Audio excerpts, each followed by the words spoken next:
家好，欢迎来到小诺厨房，我是小诺。今天给大家分享土豆饼的简单做法，掌握3个技巧，出锅比肉还香。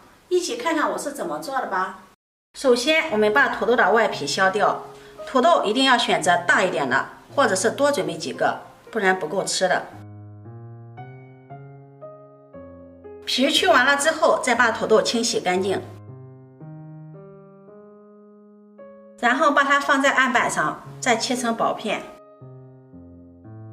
切得越薄越好，这样更方便蒸熟。切好后，把它收入盘中，把它整理平整，这样更方便蒸熟。然后放到蒸屉上，盖上盖子，大火蒸15分钟，把土豆蒸熟。准备半个胡萝卜，先把它切成片儿。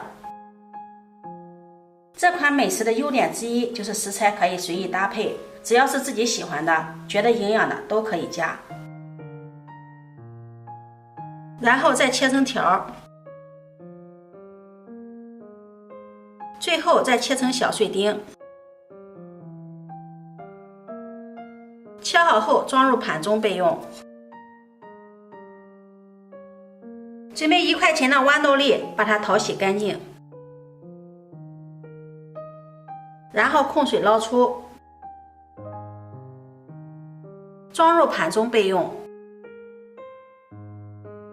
准备半个洋葱，先切成薄片。切洋葱之前，我们可以用淡盐水浸泡一会儿，这样在切洋葱的时候就不会辣到眼睛了。再切成洋葱丁。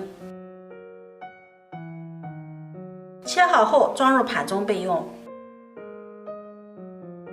准备几根小葱，直接切成葱花。切好后收入盘中备用。最后我们再准备5毛钱的猪后腿肉，先切成薄片，再把它切成小块，最后再把它剁碎。颗粒的大小根据自己喜欢的口感来剁。剁好后收入碗中备用。这会儿蒸土豆的时间也到了，打开盖子看看，用筷子能够轻松的戳透就可以了。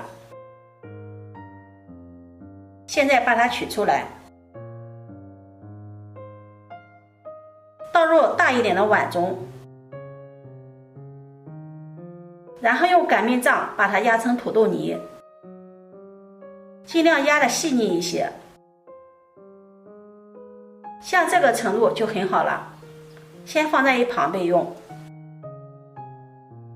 接下来锅中烧水，大火烧开，然后把豌豆丁、胡萝卜丁放进来，焯水1分钟，把豌豆、胡萝卜焯水至断生，然后控水捞出。装入盘中备用。接着锅中烧油，油热之后，我们把肉末放进来，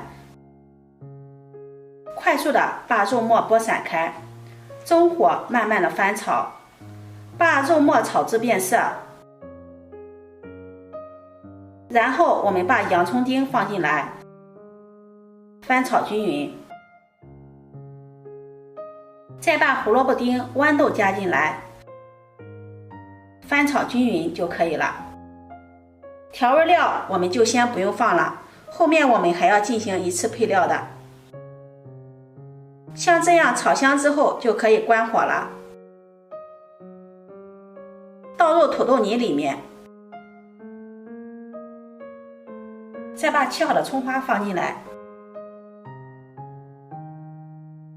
接着往里面加入1勺食盐调味，少许的胡椒粉，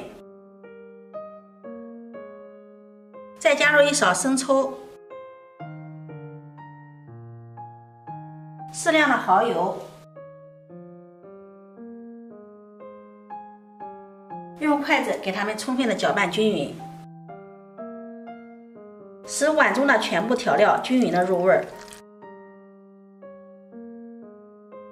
搅拌均匀后，我们再少量多次的加入土豆淀粉，尽量不要一次加的太多，分多次一点点的加入，这样比较容易掌握其中的含水量。搅拌成这样的糊状就可以了。然后往里面再加入少许的芝麻香油增香，用筷子再给它搅拌搅拌，然后下手开始揉，把土豆泥揉得光滑一些。揉的过程中，如果觉得太稀的话，可以再加入一些土豆淀粉。揉成这个样子就可以了。然后我们取一小团，放在手心给它搓圆，再轻轻的按扁，像这个样子就可以了。这样一个小饼的形状就做好了。先装入盘中备用。接下来电饼铛预热刷油，放上做好的饼坯，上面再刷上一层油，锁住水分，盖上盖子烙2分钟。2分钟后打开盖子，再给它翻个面，然后盖上盖子再烙30秒。这个土豆饼容易糊，所以大家不要嫌麻烦，要勤于它翻面，每隔30秒就要给它翻一次面。在土豆慢慢成型的过程中，香味会越来越浓郁，直到闻见浓浓的土豆香味扑鼻而来，而且两面都煎得焦黄诱人的样子，像这样就可以出锅了。出锅装入盘中。这个小饼所用的食材不限，只要你家里有现成的蔬菜，都可以切成丁放进去，像香肠、火腿肠、午餐肉之类的都可以，非常的方便，而且都很好吃。这样做的土豆饼软嫩鲜香，不同于别的面饼。土豆做成的饼更加的松软，也更容易消化，而且营养也更全面，特别适合做给家人吃。如果你喜欢，就收藏起来试试吧。喜欢我的视频，记得点赞、关注、转发，点我头像可以看到更多美食视频。我每天都会发布不一样的视频，我们下期视频再见。